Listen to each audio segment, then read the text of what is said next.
안검 외반이 하안검 수술을 할 때는 예전 방식으로는 이걸 많이 자르니까 이렇게만 생겼는데, 그러면 안 생기려면 어떻게 하냐? 많이 안 자르는 거죠. 근데 많이 안 자르면서 그럼 효과를 봐야 되는 거예요. 그러니까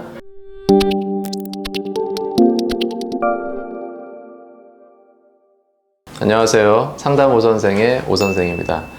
오늘 여러분들께 말씀드릴 제목은 눈밑지방 재배치와 하안검 수술 시 나타날 수 있는 안검 외반 부작용에 대한 내용입니다. 안검 외반이라는 것은 말뜻 그대로 안검, 눈꺼풀이 외반, 바깥쪽으로 이렇게 뒤집어지는 현상을 말합니다.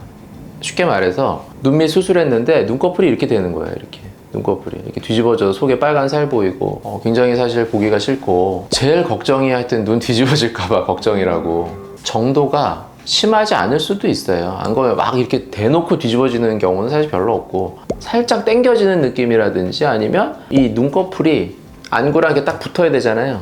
근데 약간 이게 살짝 뜨는 느낌, 이게 약간 뜨는 느낌 정도만 돼도 눈이 뭔가 살짝 이렇게 공간이 약간 비어 보인다든지 이런 느낌들 다 이제 안검 외반에 속하는데, 그런 느낌이 있으면 일단은 보기에도 불편하지만 사실 제일 불편한 건 본인이죠. 이렇게 약간 떠 있으면 차고 시리고 눈물 나고 굉장히 불편하세요.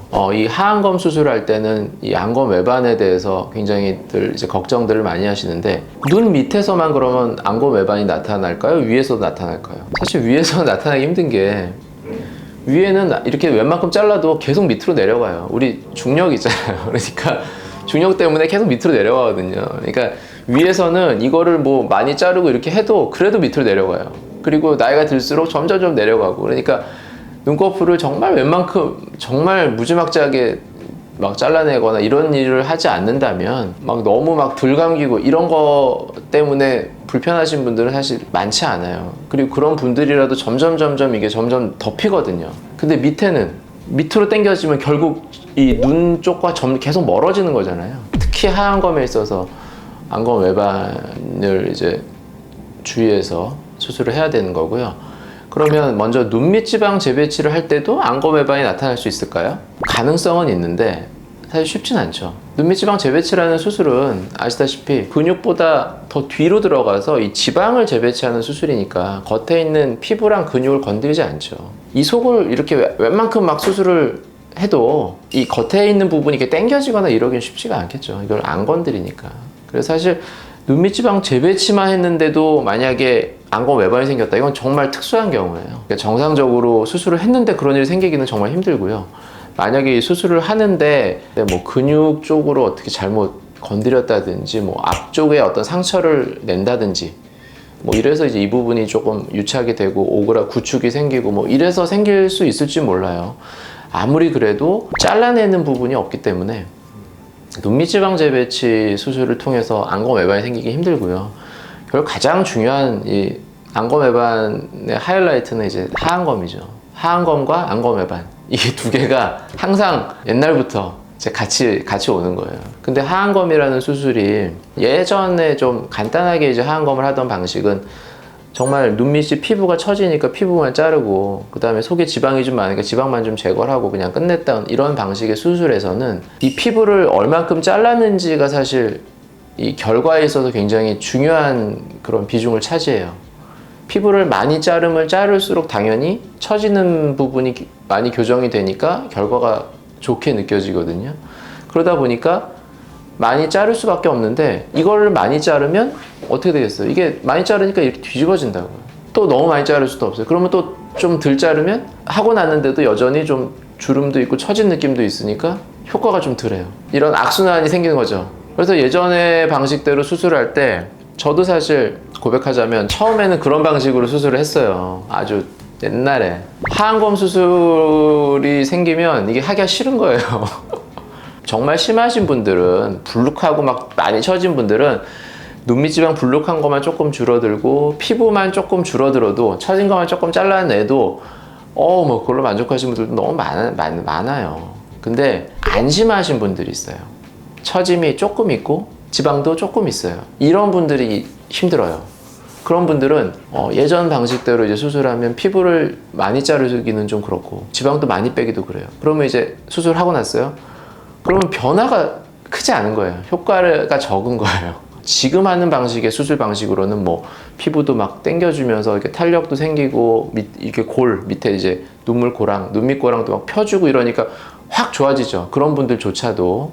근데 예전 방식으로 수술하면 방식이 그거밖에 안 했기 때문에 좋아질 게 많지 않으니까 이제 환자분이 만족을 못하고 효과를 많이 못 봤다 이러시면 이제 같이 힘들고 같이 괴롭고 그러니까 하안검이 있으면 이거 지금 별로 이제 내키지 않는다 이런 생각을 했다고요. 그러다 보니까 사실은 좀 더 좋은 방법이 없을까라고 생각을 해서 이제 점점 수술 방법을 이제 발전시킨 게 되겠지만요. 그래서 안검 외반이 하안검 수술을 할 때는 예전 방식으로는 이걸 많이 자르니까 이렇게만 생겼는데 그러면 안 생기려면 어떻게 하냐? 많이 안 자르는 거죠. 쉽게 말해서 많이 안 자르는 거예요.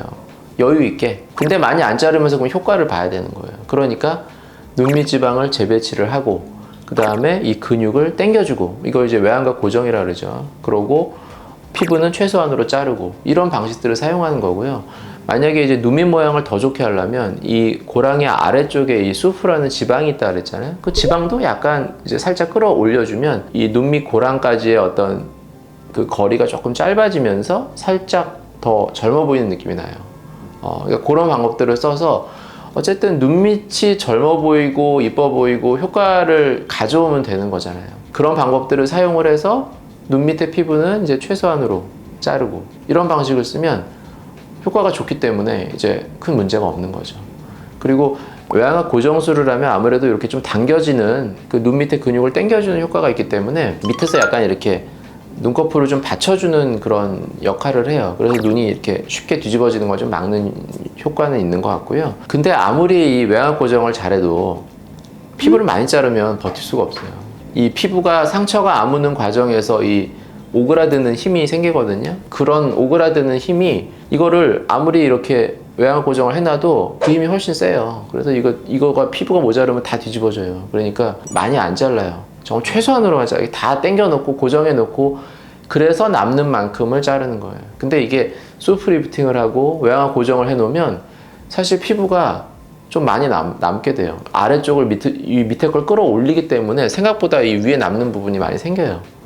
근데 그것만큼만 딱 자르는 거죠. 그렇게 되면 안검 외반이 생기는 비율을 좀 낮출 수 있다. 그런데도 이렇게 했는데도 많이 안 자른데도 그래도 당겨지는 분들이 있어요. 특히 눈이 좀 돌출되신 분들, 이런 분들은 열심히 마사지를 좀 하시라 그러죠. 상처 부분을 이렇게 눌러서 좀 위로 이런 식으로 마사지, 이렇게 마사지 하시고 좀 누르시고 이렇게 하면 그 구축기를 조금 짧게 만들 수 있는 거죠. 조금 상처를 조금 빨리 풀어주는 거죠. 그럼 아무래도 풀리면 다시 어느 정도는 이렇게 막 오그라들었던 게 좀 풀리면 약간은 좀 더 제자리로 갈 수 있잖아요. 그래서 그런 방식으로 해서 그렇게 안검 외반된 상태를 조금 더 좋게 이렇게 만들 수 있고요. 수술을 할 때 뭐 피부를 너무 많이 잘랐다든지 어떤 이유로 해서 진짜 이거는 안검 외반이 생겼어요. 그런 부작용이 나타났다.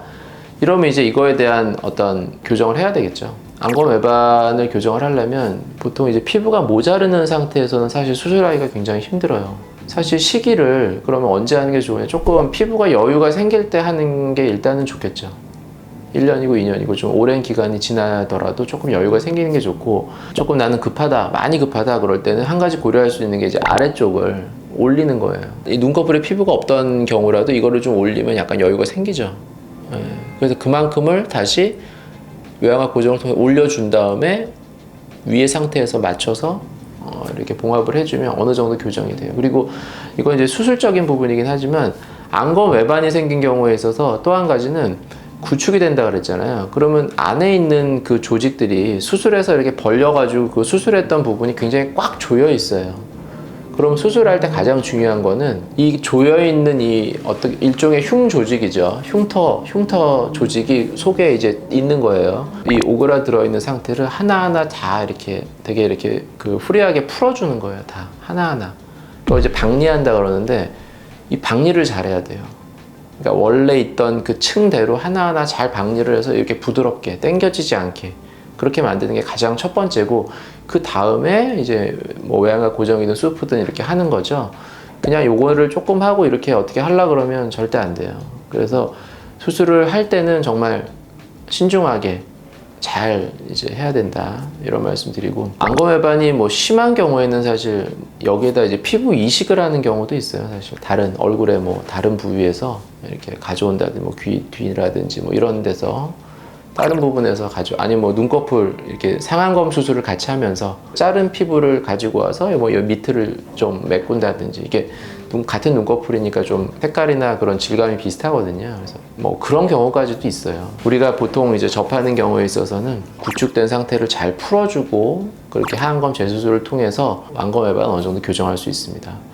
그리고 그렇게 심하지 않은 경우라도, 그러니까 예전의 방식, 그러니까 피부 자르고 지방만 뺐던 이런 방식의 수술을 하신 분들 보면 여기가 눈꺼풀이 이렇게 돼 있어요. 그냥 밑에서부터 이렇게 쭉 당기고 있는 거죠. 이렇게 쭉 여기 이렇게 쭉 당기고 있는 거예요. 근데 다행히 끝이 이렇게 탁 뒤집어지지는 않은, 딱 뒤집어지기 직전인데 여기가 이렇게 당겨지는 이런 분들이 있어요. 그런 경우는 진짜 애교살이 사라지면서 몸과 눈밑이 밋밋하고, 이게 이제 안검외반 바로 직전의 단계, 다행히 뒤집어지지는 않은 이런 분들이 있는데, 이런 분들도 조금 이제 모양을 개선을 원하시면 피부 처짐이 좀 생기신 경우에는 그 하안검 재수술을 통해서 어느 정도 교정이 가능하다.